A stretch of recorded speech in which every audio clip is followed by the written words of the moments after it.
I know where there's some, right here in the hall, clerk. No, Molly, not in there. I have a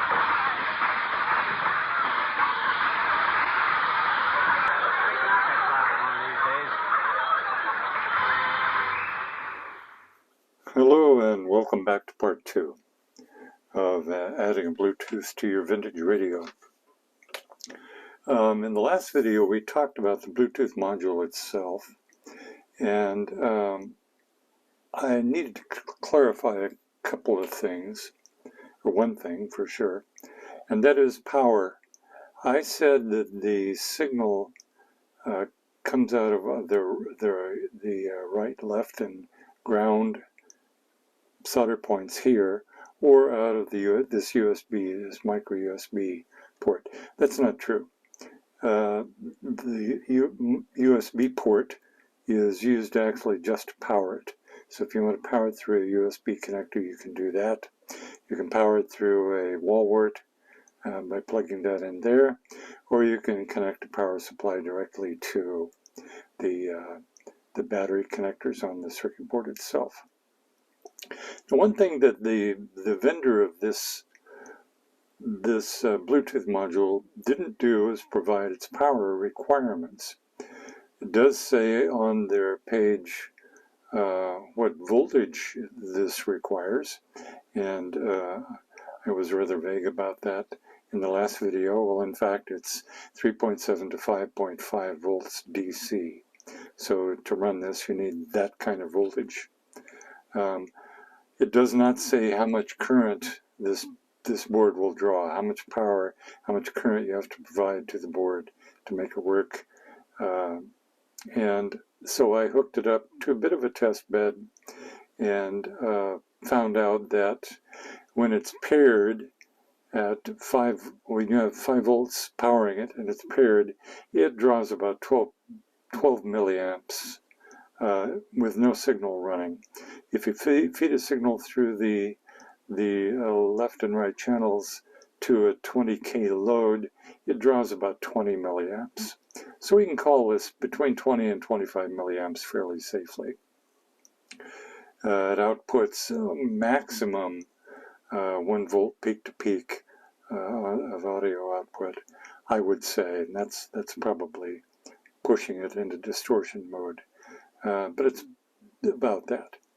So we need a power supply that will provide this with 20-25 milliamps of current at 5 volts.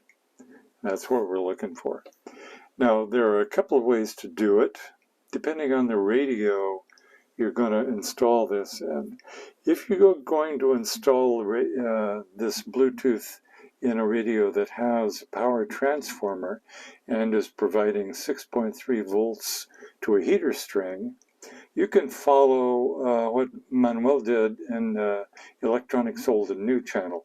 He developed a circuit board, and I've shown that before. I don't think I have one at hand, but I've shown that before, and you can check out. I'll put the link below for you to see that.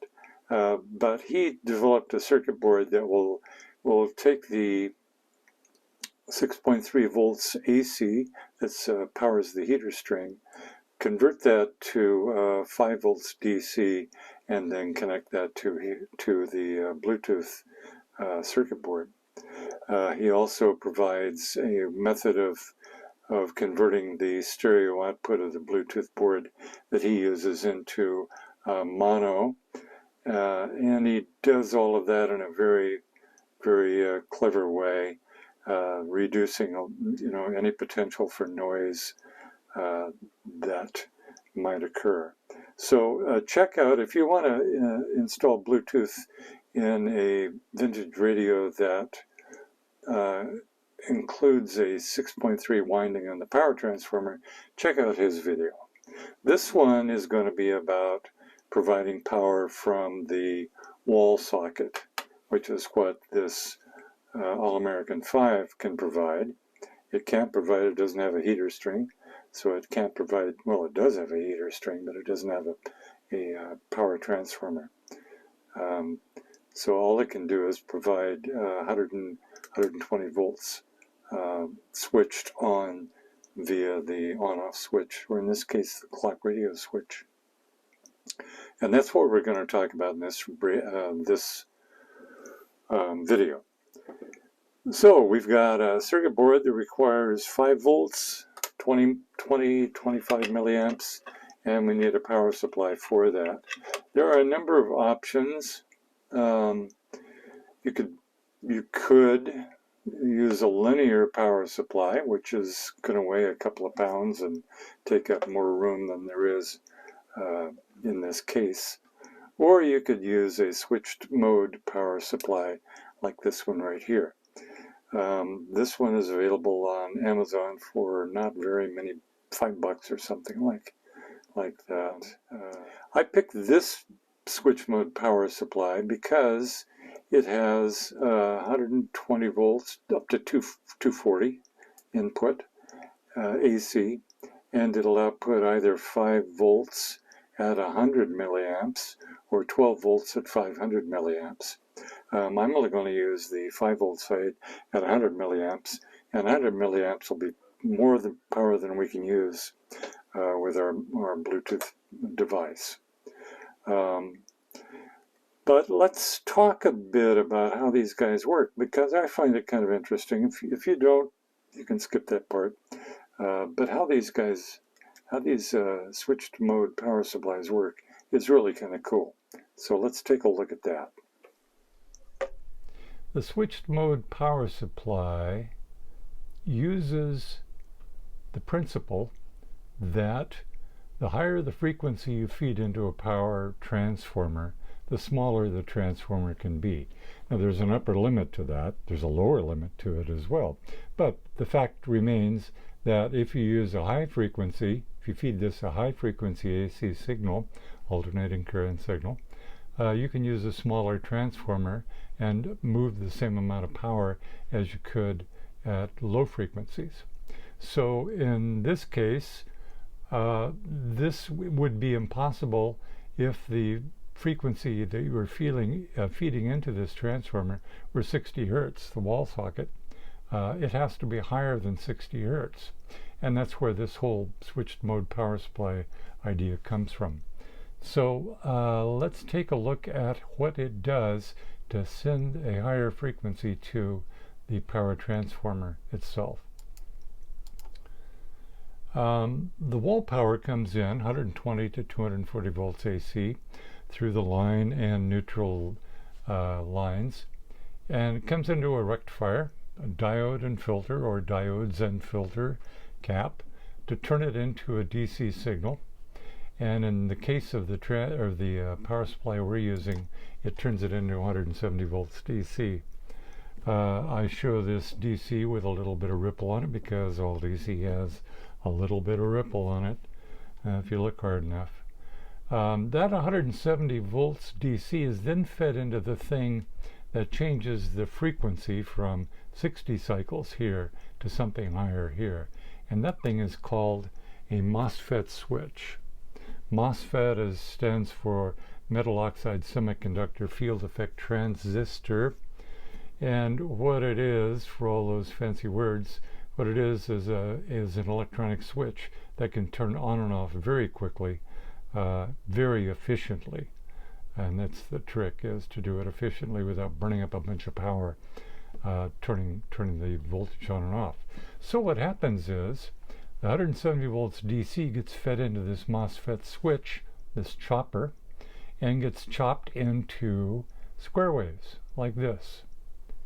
Now this is not a new idea.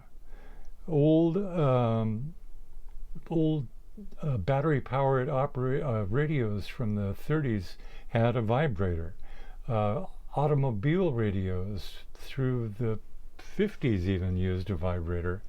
Some PA systems that were powered by battery used a vibrator, and the vibrator in those instances was used to turn the DC from a battery into AC. And in those cases, they would often step up that AC voltage so they could get a higher voltage. In this case, we're taking that AC voltage that we've created here, but now it's square waves, at 83 kilohertz, by the way, for this particular power supply. We're taking those square waves and feeding them into a much smaller transformer. This step-down transformer is stepping down 170 volts DC converted to AC here, down to closer to our 5-volt output target. So we take 60 hertz in, line voltage, we rectify and filter it, turn it into DC, then chop that DC up into square waves at 83 kilohertz frequency, and then feed that into our step-down power transformer. At that point, the power transformer takes that square wave, rectifies that, filters it, and turns it back into DC, except for at our target 5 volts DC. So that's kind of how it works. There's one more step that is critical for the operation of this, and that is, this is a bit sensitive to changing loads out here. If you've got a heavy load on 5 volts DC sometimes, and a light load other times, this system tends to have this voltage shift around. So what you need is a feedback circuit. And a feedback circuit in the switched mode power supply looks like this. The output of the final stage rectifier and filter is fed back to an optical isolator. The optical isolator fundamentally is an LED on this side and a light detector on this side, and as this voltage goes up or goes down, this LED shines more brightly or less brightly. That change is picked up over here by this optical receiver, goes into a control box, and the control box sends a correcting signal to the MOSFET. And what it changes, by the way, is this right here. This the time that this square wave is going positive right here, this time right here, can be changed. If it's narrower, this voltage will drop out here. If it's wider, if it goes over here and comes down, this voltage will increase over here. That's called the duty cycle. So the control system, the optical isolator and control box, or control circuitry, changes the duty cycle of the switch, turns it on for longer or turns it on for shorter periods of time. And that's what adjusts the 5 volts output over here. So this is a very efficient power supply that you can cram into a very small space. Because it's 5 volts output, the filtering caps over here are really small. There's only one high voltage filter cap in this part of the circuit. So the whole thing fits on a very small chunk of real estate. But that's how it works. That's fundamentally how it works. A lot more technology behind all these boxes I drew here. There's a lot more going on than I have time for or knowledge of to share with you. But in basic terms, that's how a switched mode power supply works. Turn 120 volts AC into DC, you turn it back into AC, square waves this time, at a much higher frequency than 60 hertz, 83 kilohertz. Turn that back into DC and run it through a step-down transformer, turn that back into DC, and you got your 5 volts output. It's very cool, I think. Anyway, let's move on now that we know how the power supply works. Last thing to be done is to convert the stereo output on the Bluetooth module to mono. There are a number of ways of doing this. What I'm going to do here is the very simplest. You can go so far as to build another circuit here which will let you control the output of this module so you can fine-tune it to the radio you're installing the module in. We're not going to do this here. Well, hopefully it'll work the way it is, or the way it's going to be here. But to see how that's done in a really nice manner, again, check Manuel's channel, Electronics Old and New, and he describes what his latest version 6 of his Bluetooth adapter board does. It's very slick. In this case, we're not going to do anything slick. We're just going to do what I think of as the fundamentals and hope it works out for us. So we've got a ground connector here, we've got a right channel here, and we've got a left channel here, and we need to turn those into mono. The easiest way to do it is to attach a resistor to each one of them. The resistor will be, if this is line voltage, and it is, the resistor that you use right here will be somewhere between 500 and 1.5 k ohms. It really doesn't matter that much. Anything in here will suffice. So one gets connected to the left channel, another one gets connected to the right channel, and then those two get tied together, and that's your mono output. The only other thing we need is a signal ground, and that's just that. We just tie that signal ground or the G pad to the signal ground. Now when you connect this to the radio, this really wants to be shielded wire, and I'll show you what I'm using for this GE514. But this really wants to be shielded. This is going to be susceptible to picking up all kinds of electronic noise, and you just don't want it to do that.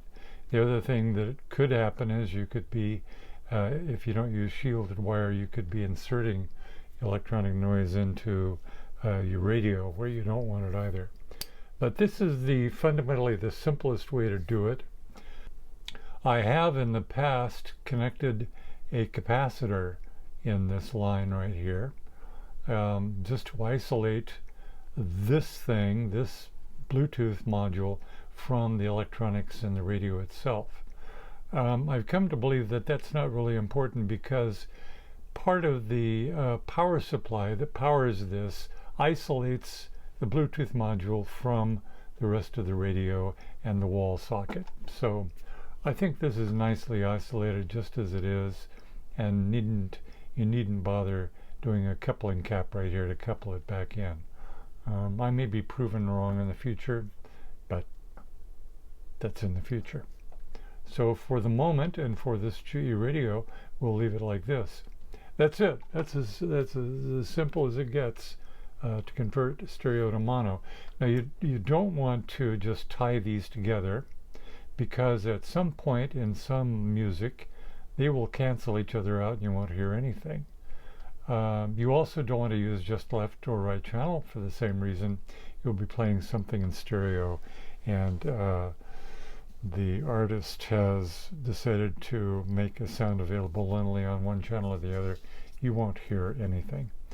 So that won't work. They need to be tied together to create mono output, but they need to have these resistors in line with each channel to make sure that they aren't loading down the Bluetooth module. So that's it. Let's see if we can put this together. So we have everything we need at this point to proceed, as far as I know. We have a power supply, we have a Bluetooth module, we have our two 1K resistors, which we'll use to turn the stereo output into mono output, a little tie post to attach our resistors to, wire. I use for powering the power supply, I use a twisted pair of 20 gauge stranded wire. Twisted pair because, oh, by the way, the idea of twisted pair was developed by Alexander Graham Bell, found out that twisting wires together or crossing them periodically would reduce the amount of noise they generate and reduce the amount of interference they receive from other circuitry. So I've just always done this. It may or may not be necessary, but it makes for a nice, tidy line to power your to move the wall power to your power supply. Regarding the audio from the Bluetooth output to the input on the radio, I found this bundle of wire at Goodwill some time back. It's highly flexible. It's a shielded single lead wire in this case, which is exactly what you want. You've got a single audio line coming in, and you want the outside of that to be grounded. So you can probably order this stuff. I just got this enough to last me the rest of my life, I suppose, here for a couple of bucks at Goodwill. So that's what I'll be using for the audio line.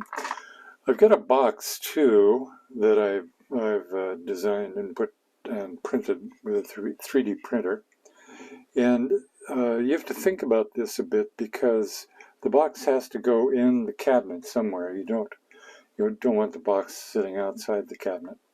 And this radio has, well, like all small radios, clock radios in particular, it has some space limitations. This could go right up against the roof, but I find there's a nice big wide spot right back in here next to the clock. So that's where the box will go with its lid. It says Bluetooth, very fancy. So that's where the box will go. I will keep the lead length the same length as this wire. This is the power. This is a clock radio, so wall power goes into the clock. The clock is actually what turns on the radio on and off. So I'll keep this lead length about the same as the lead length coming out of the radio, so that in the future, if somebody needs to work on this, they can do that without having the radio not come out of the cabinet any further than it did in the first place. So we've got two wires to run from our Bluetooth box into the radio, power for the power supply, and then output for Bluetooth, which is this guy. So what I'll do is I'll start soldering. I'll put this all together. I won't make you watch me solder because that's an ugly sight. But I'll start to put this together, and when I get to the point where I'm ready to attach it to the radio, we can talk about where you do the tie-in for the Bluetooth. Okay, I have everything crammed into this box. It's pretty obvious what everything is. Power supply, the line is coming in here, 120 volts rather. 5 volts out here over to the Bluetooth module. The left and right channels of the Bluetooth output are tied through 1K resistors to a single point. I've got the shielded audio cable coming in with the center, the single conductor here, the shield going over here to ground on the Bluetooth. One thing you might be wondering about is whether how these grounds will interact with the radio. And the fact is that the power supply, the last half of the power supply that's providing 5 volts, and the Bluetooth module are floating ground. So when the shield of the audio connector connects to the ground on the radio, this will be at the same potential as the ground on the radio chassis. So that's how that works. What I'm going to do now is set up some alligator wire, alligator clips, and temporarily tap into their radio and see if we can get this to work. Let's start by taking a look at the schematic for this GE514. Power comes in here. One side of the line goes over to the rectifier tube. The other side goes to the clock motor and then to a switch. And the clock motor is powered all the time. So all the time, so all the time the radio is plugged in, the clock is running, as you would expect. There's a switch right here on the clock front that powers the radio. So there, if you set the timer on the clock to go off at 7 a.m., it will do so. That will flip this switch, and you can power the radio up and listen to your favorite talk radio program. And I use the word favorite loosely.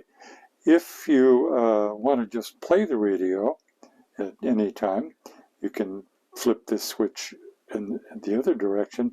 It just turns on the radio. The clock's still running, but it just turns on the radio. So where we need to pick up power is either across the safety cap, which has been replaced with a real safety cap. In fact, that's probably the handiest place, is right there, right across that safety cap. So we'll tap the power into that point. Now, regarding the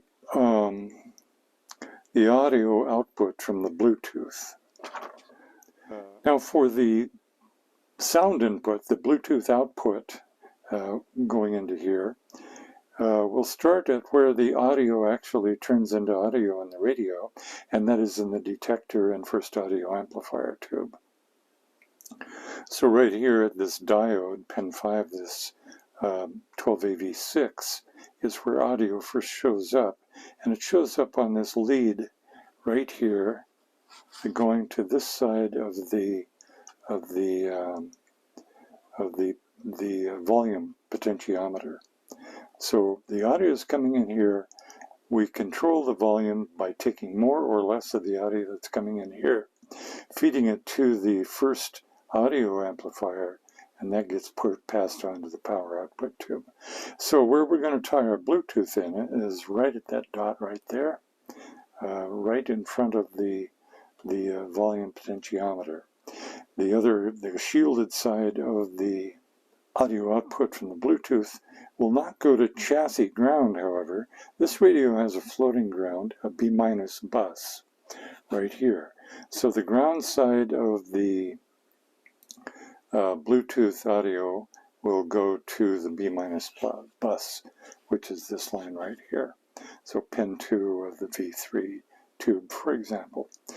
So that's where we'll tie it in. We'll tie one side here, we'll tie the shield here, and we'll tie across the I realized that I hadn't played this radio in months, and I didn't know if it worked, so I've cobbled together a connection to the antenna and put it on an isolation transformer back there, and it still works, thank goodness.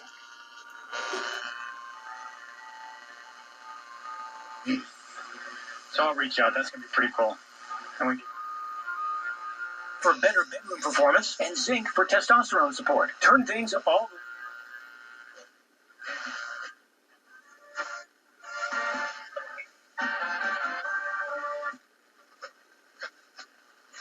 Cicero 1, 43 Street, Tacoma, Washington. The media working for them. Yeah. Anyway, the radio is working just fine. So I'll shut it off, and I'll hook all these jumper cables up to where they need to go.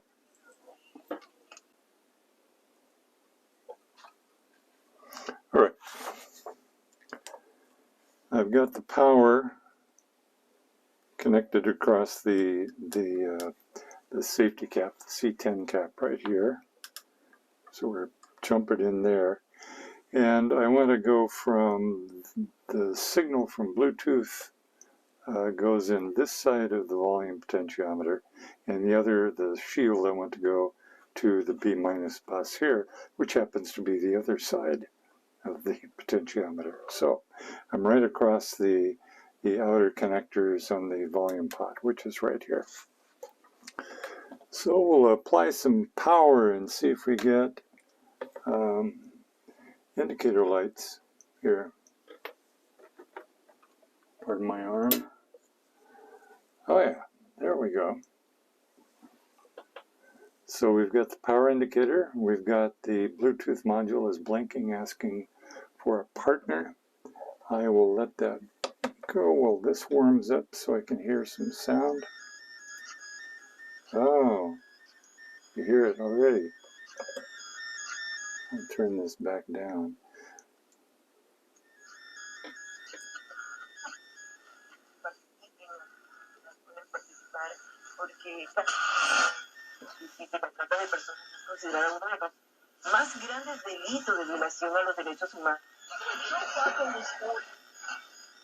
So what's happening is the Bluetooth is sending out a radio signal asking for a partner. Let me get my iPad and we'll partner this up. Okay, let me turn on the Bluetooth here. And see what we see. VHM 314 is probably it. I'll click on that and it's partnered. The Bluetooth is steady now. The Bluetooth light is no longer blinking, which means it's paired with my iPad. I'll turn this radio back up to see if we still hear that noise from it, and we do not. So that deedle-deedle-deedle that you could hear earlier is a result of the Bluetooth module trying to find a device to pair with. Now we'll see if I can bring a tone up. I have a tone generation app called Function Generator Pro. 500 hertz tone. Let's play that. And there it is.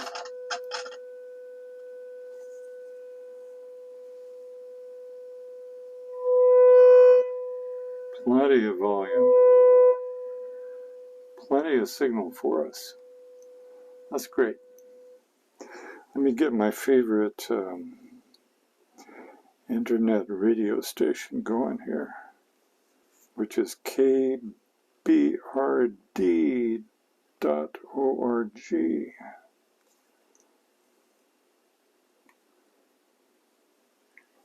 And if you want to listen to the radio, I can't pick them up because they're too many miles away. But 9:20 a.m., we can click on the online radio box and see what they're playing on KBird.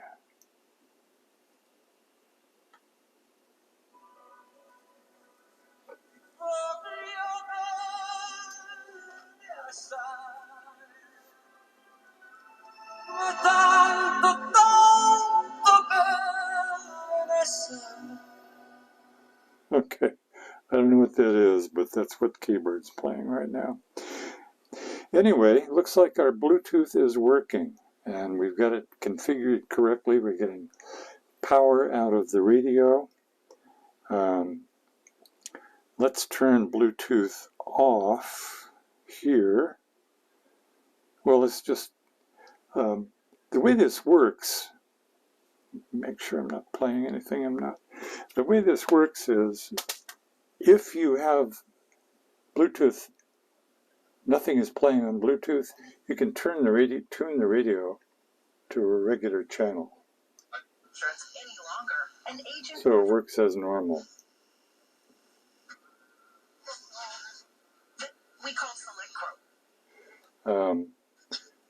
So what you do when you want to use a Bluetooth is you turn to where there isn't a signal, where there isn't a radio station, and then you send whatever you want to your Bluetooth module. That's the way it works. Cool. All right. What I'll do next is I'll assemble all this get it stuffed back in the radio and show you what that looks like when it's finally put back together. By the way, I should mention, I don't know if you noticed, but this radio looks like it was half restored. New wires, new caps, new resistors, and this thing. This looks like an original waxy paper cap. It is not. It's actually been restuffed. And that's one of the reasons I always include, I restuff that just as a lark. But every radio that I restore, I put a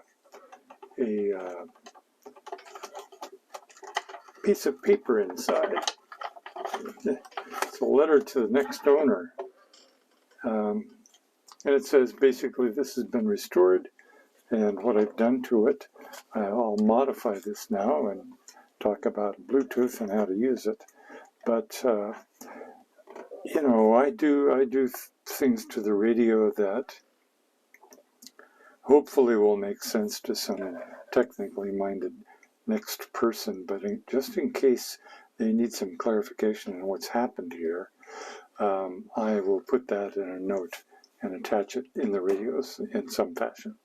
So this cap that appears to be old is not actually old, it's actually new. That's why it doesn't buzz so much. Anyway, thought I'd bring that up.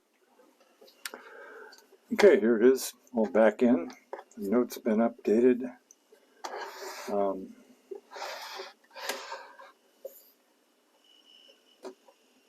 was other issues. It wasn't just that he was playing football.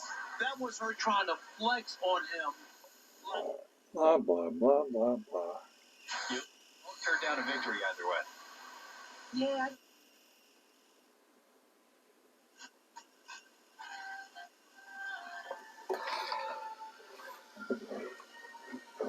I'm in a basement here, so it doesn't pick up. To this president, I see. Blah, blah, blah. Anyway, the radio works just fine. Let's see if we've got Bluetooth now. What's on KBRD? Oh dear, oh dear, oh dear, oh, what is so rare as today with you? You've a way with you, sweetheart.